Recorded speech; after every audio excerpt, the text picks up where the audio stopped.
சிதிலமடைந்த அந்த கிராமத்து பள்ளியின் முற்றத்தில் துருப்பிடித்த இரும்பு ஊஞ்சல் ஒன்று தனியே ஆடுகிறது. யாரும் அமராத பலகையில் காற்றின் பாரம் மட்டும் சங்கிலி எழுப்பும் ஓசை ஒரு பழை புகாரை போல் இருக்குது. நீ அணிந்திருந்த நீல நிற பாவாடையின் ஓரம் இந்த முள்வேலியில் சிக்கி கிழிந்த நாள் நினைவிருக்கிறதா?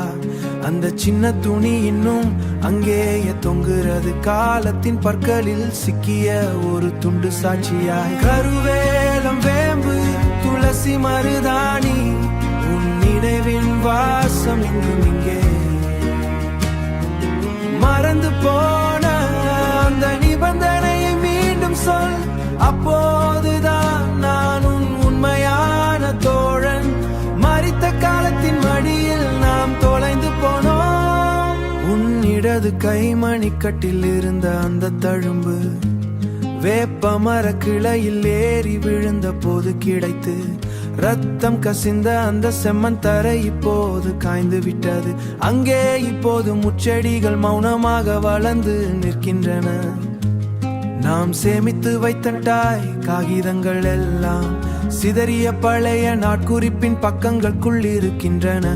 அந்த மைப்பேனா கரை படிந்த உண்பர்கள் இப்போது யாரிடம் எதை பற்றி பேசுகின்றவோ?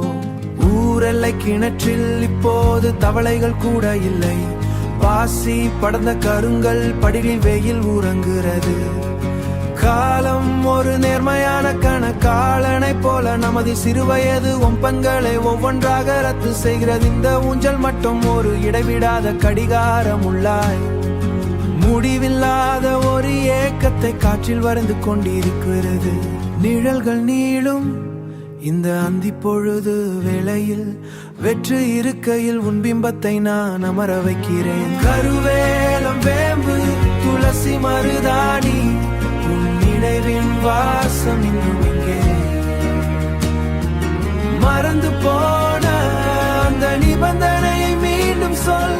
அப்போதுதான் நான் உன் உண்மையான தோழன். மரித்த காலத்தின் மடியில் நாம் தொலைந்து போனோம். ஆடிக்கொண்டே இருக்காது அந்த ஊஞ்சல். மெல்ல துருவின் ஓசை மட்டும் மிஞ்சுகிறது.